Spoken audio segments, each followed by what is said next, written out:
Good afternoon, everyone. So my name is Mina. I'm from Benham Reeves Hong Kong, and today we are going to share with you about more insights of the Dubai property transaction. And everyone knows that the Dubai market is now on the world's spotlight, and many people was asking about more real numbers about Dubai. So today, Leanne from our Dubai head office, she will be sharing more about the numbers. Welcome, Leanne. Thank you so much, Mina, for the kind introduction. So yeah, we'll step right in. Let's take a moment to look at the latest figures from Dubai's property market, and they are nothing short of remarkable. In Q2 of this year, Dubai's ready property market led the way, clocking in at almost 23,000 transactions. That's a 33% increase compared to Q2 last year.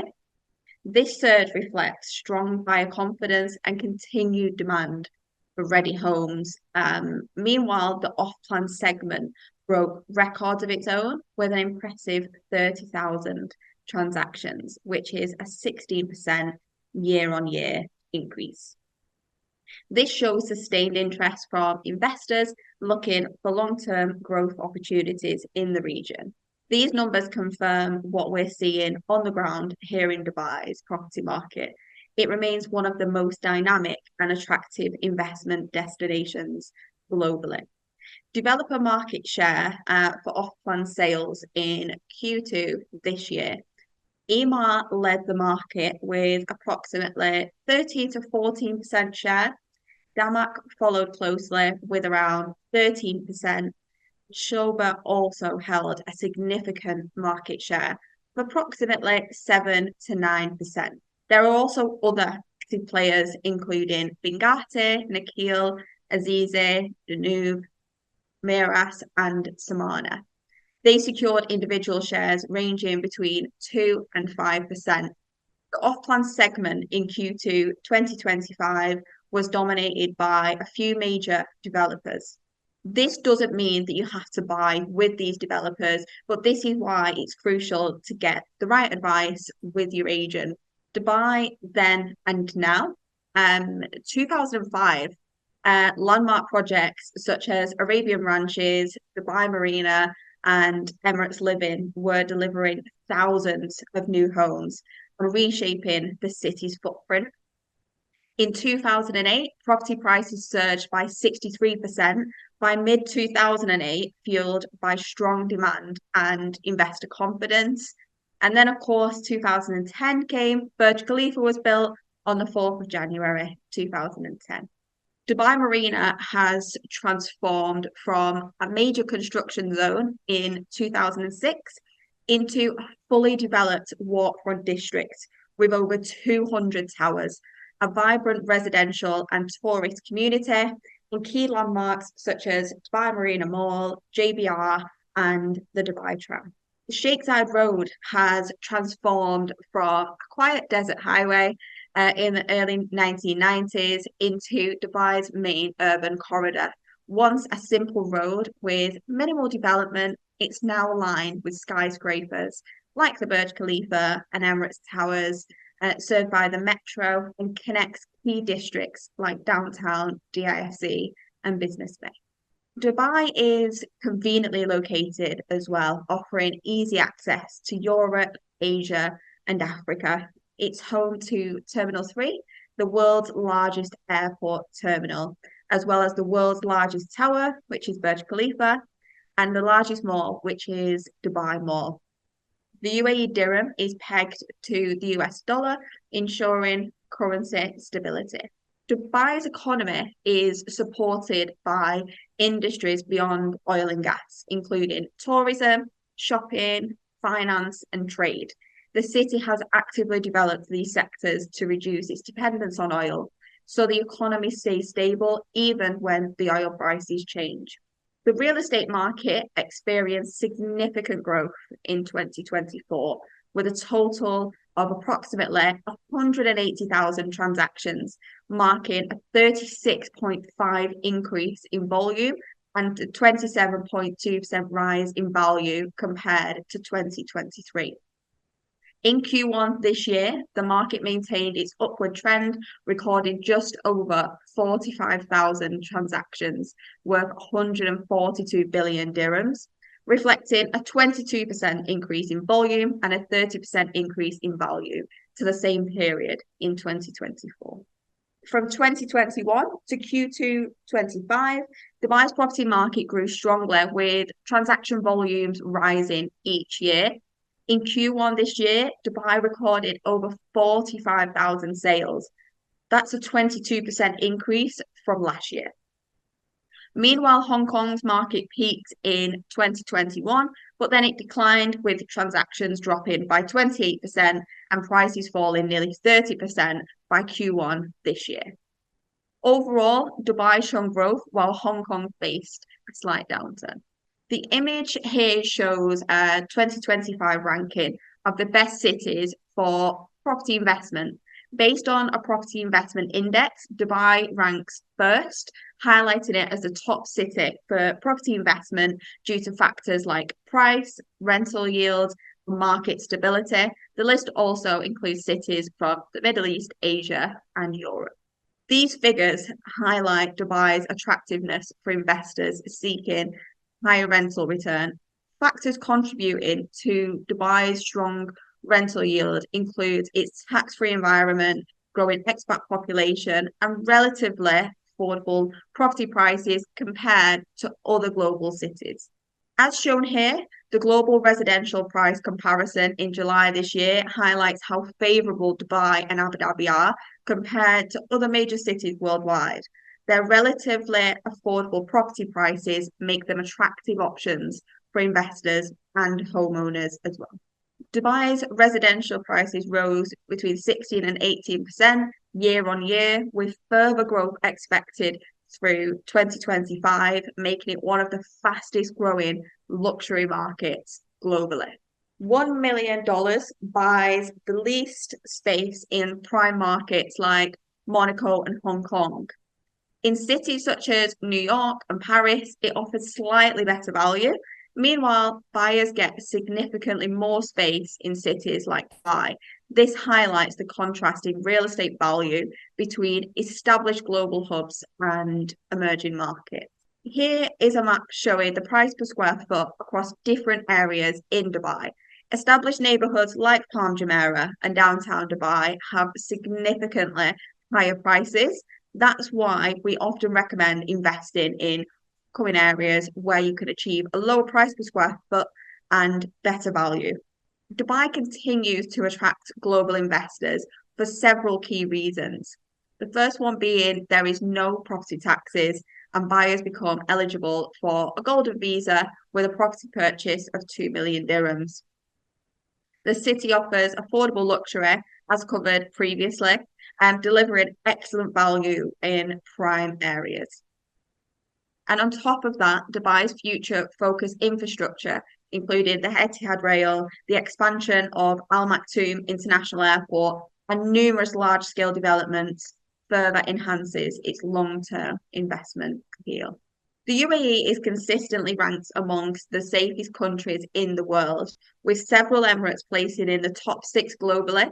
This high level of security enhances the UAE's reputation as a stable and attractive destination for living, but also for investment. I suppose who's buying in Dubai? But the real question is, who isn't buying here? While buyers from the UK and India have been the most consistent investors, but investors from all over the world are now turning to Dubai as a prime investment destination. The UAE is attracting more millionaires thanks to its tax advantages, luxury lifestyle, and strong investment opportunities compared to countries like the US and Italy. The UAE's favourable tax environment is the key factor that sets it apart. As of 2024, Dubai boasts over 215 international schools, providing a diverse selection of curricula to cater to its multicultural population. The biggest focus of Dubai's 2040 master plan, especially for real estate, is managing the population growth and providing housing for 7.8 million residents.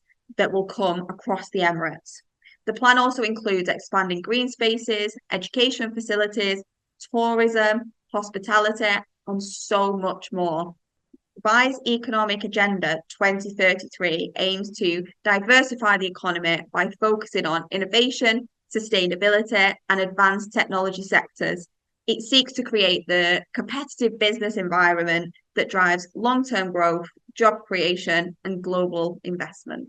Etihad Rail is the UAE's national railway network designed to connect key cities and industrial hubs across the country and to link the broader Gulf region. It aims to enhance transport efficiency, reduce road congestion, and support the economic growth through improved logistics and connectivity.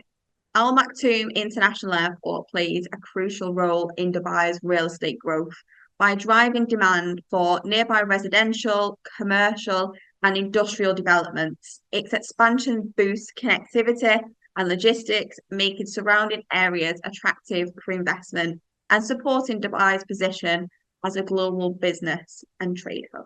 So thank you, Leanne. Thanks for the sharing. So now here we come to the Q&A section. So let's see what questions that we have. So just let me know what any questions that have come in, Mina, and yeah, I'm happy to take any questions. So first of the question is asking, do I need to fly to Dubai for complete the entire purchasing transaction? No, not at all. So your sales purchase agreement will get sent to you via post, and some developers will send this to you via email now, and you can sign that via DocuSign. And then everything else we can help you with every step of the way. So whether that's, dealing with developers directly, whether that's taking over the snagging at handover and collecting the keys for you, you can do everything remotely with the right guidance. Yeah, thank you. So we understand that there's no income tax for Dubai. So how about the property tax? Are there any property tax in Dubai? Yes, so when you purchase a property in Dubai, there is a government one-off fee that you'll have to pay, which is 4%. It is slightly different in other Emirates, such as Abu Dhabi, and that's 2%. But I think the tax that you just mentioned is only one-off, right? Yes, it's just a one-off fee, yeah. Okay, so what is the best area to consider if we are going to invest now? I think it really depends on your strategy. If you're looking, let's say, to not sell this property in the next 10 years, Dubai South makes the most sense because of the infrastructure and Palm Jebel Ali, the new airport, that's going to be the future of Dubai. So anybody that's looking for an investment long term, I would always look at Dubai South, but honestly, there's not a one size fits all for everybody. We have to understand what your long-term goals are, and then we can send you across a proposal with a breakdown of what we would recommend. So how about will you recommend to invest in townhouse or apartment now? What I always say to clients is it depends on the budget. If, for example, you want to spend, let's say, 4 million on an apartment, I would always recommend to go for a townhouse over an apartment, just because there's less inventory in the market for townhouses over apartments. But again, it depends on the developer. Like if you was considering, I don't know, like a top tier developer apartment like Ema versus a townhouse that was with a bottom tier developer that doesn't have the reputation the same as Ema, maybe we would look at the apartment. So again, it's just case by case. But overall, if you've got the budget for a townhouse or a villa, I would always go for that because the supply and demand is much lower. What about the off-plan or completed project? Would you recommend to invest in off-plan or completed project now? That's difficult because if you're looking for value and you want to make maximum capital appreciation, it makes more sense to go for something off-plan because you're buying at the cheapest possible price point in these new and upcoming locations. Where, for example, if you're buying something ready, you're already paying somebody else's gain for example, if you're buying something completed in the marina versus, let's say, a new and upcoming location, let's say Rashid Yachts and Marina, that's the same kind of product, but you're paying a lower price point and you're going to get a lot more value for something like Rashid Yachts and Marina. So it depends. Again, depends on strategy. If you want to get rental income now, then of course something ready makes more sense. But our clients are seeing much more value in off-plan projects because they're getting a lot of capital appreciation by the time they hand over. Yes, and now we come to a question from the Golden Visa program. So, Sure. can you tell a bit more about the Golden Visa? And also, if you're purchasing a 2 million dirham and then the entire family can move to Dubai, right? Or UAE? Yeah, so the Golden Visa, it's pretty straightforward because your purchase price is 2 million dirhams or more. You will be eligible for the Golden Visa. And as long as it's one of the top tier developers, you should be eligible pretty much as soon as your sales purchase agreement has been signed and your government fees have been paid. What we can do here on the ground is introduce you to a partner of ours that can do the pre-approval. You can then come to Dubai and you can process your Golden Visa once you have got your pre-title deed, which we can, of course, have this conversation on a one-on-one basis in terms of what the next steps are. But it's very straightforward. As soon as you've got your pre-title deed and you come to Dubai, you can have that done within approximately 10 working days. Yeah, sure. As always, like if you have any questions about the Golden Visa, just reach out to us and then we can introduce you the experts. And so we didn't share much about the purchasing process. So is there any difference between buying a completed project or off-plan project? What is the difference in between of the purchasing process? It's slightly different for off-plan versus ready, because you'll have to get other documents for something that's ready.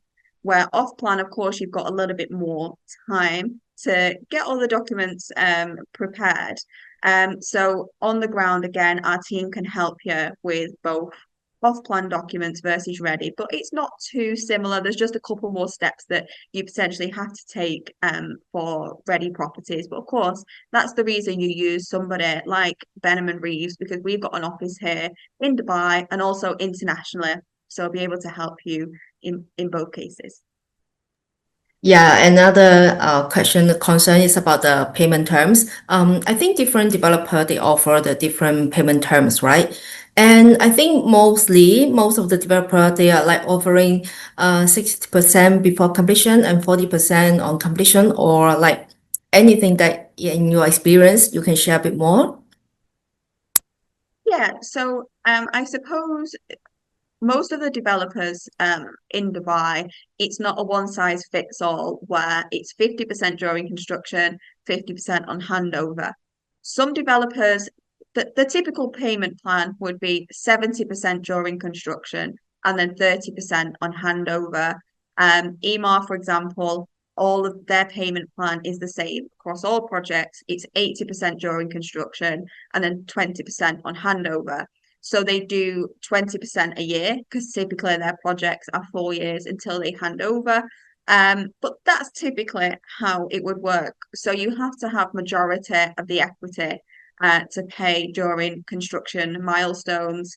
And then if you want to look to refinance at the end, something that you can also look at as well. Question comes to asking about the Dubai South. So, Leanne, what are the property developments in Dubai South between now and 2032? I think Oh gosh, that's they're a tricky trying one. to ask anything is ready and then anything is coming. A lot of things coming up, Yeah, right? yeah, there's so many different projects there. And I suppose that's why you use an agency so you can choose which developer is going to make you the most money. That is, I suppose, the problem here. There's a lot of choice. So I suppose using an agent is going to point you in the right direction to make you the most money. So in short, Emaar have a master community that have handed over majority of their townhouses over there. So if you want to go and have a look, there is a community over there that you can see. You know, people are already renting there, so you can get an idea on rental yields. But majority is under construction. So you will see in Dubai South over the next 5 to 10 years, this location is going to transform massively. And especially over the next few years as the airport starts to open over in Dubai South, and you see some of the mega mansions start to hand over on Palm Jebel Ali. But I suppose if you visit Dubai South now, you're not going to fall in love with it the same way as what you might in other locations. You've got to just think of it from an investment perspective. Yeah, when we come to the questions about the Dubai South, I have another one is asking, are there any townhouse available for selling? So I understand that Benham is launching their Riverside townhouse very soon. So I think if anyone is interested, can contact us like very soon. And also, same here, many people asking about if we can arrange viewing. So of course we can, right? Because Leanne is on the ground, and then we have team in Dubai. And if whenever you would like to go to Ras Al Khaimah or Abu Dhabi, our team can help and assist you for the property viewing as well. Yeah, absolutely. We're here on the ground. That we can show any clients around if they want to look at a certain location, they want to look at certain plots. You know, maybe we might discuss certain projects. Some clients prefer to come in, look at the exact plot. So yeah, we can absolutely help do that for sure. Yeah, and we have another question asking, so you have been share who are buying in Dubai now. So how about the locals? Did the locals they also invest in Dubai or the UAE property as well? Yeah, locals buy here all the time. So there's a huge percentage of local Emiratis that will also purchase in Dubai. Of course, there's 1 or 2 areas where it's just for locals only, such as Jumeirah. There's certain areas in Jumeirah that can only be purchased by local buyers. But yes, of course. I think it's just more now expats have taken over Dubai. There's more expats here than what there is locals now. So the percentage will always be higher of expats purchasing here for that reason. So, and we have another question asking, what is the prospects in other Emiratis beyond Dubai? What do they mean by that? In terms of like, are other buyers in other GCC regions buying in Dubai? Is that? Yeah, I think they're asking about the UAE Emiratis. So besides Dubai, maybe you can share a little bit more about the potential of Ras Al Khaimah, Abu Dhabi, or Sharjah or other Emiratis. Yeah, of course. It's not just Dubai. That I suppose this presentation was just about Dubai. It was very much Dubai focused, but we're able to show you properties all across the Emirates. Like that's from Ras Al Khaimah, whether that's projects that are close to the new Wind Casino, which we have done a lot of sales over there. With some of the top tier developers, and we've seen our clients make a lot of money over there as well. It really just depends on the strategy in terms of what you're looking for, because you know, over at Ras Al Khaimah at the moment, the rental yields that you're going to get over there, that isn't going to compare to Dubai or Abu Dhabi. And again, Abu Dhabi is the capital of the UAE, so that's always going to hold great value. Abu Dhabi is going to also hold a lot of value because there's less inventory over there as well. Price per square foot is also very favorable. So we can look at all Emirates depending on your individual requirements. And yeah, if you ever come to the UAE, we can show you around all Emirates depending on your requirements as well. So thank you. I think that's almost everything about for today. So Leanne is coming to Hong Kong. If any one of you happen to be in Hong Kong, just contact us and then meet Leanne in Hong Kong. And I think she is going to London in September as well, right? Yes, I am. Okay, so as always, anytime, anything, just reach out to the team, and we're looking forward to talk to you guys soon. Thank you. Thank you Thank so you, much. Leanne.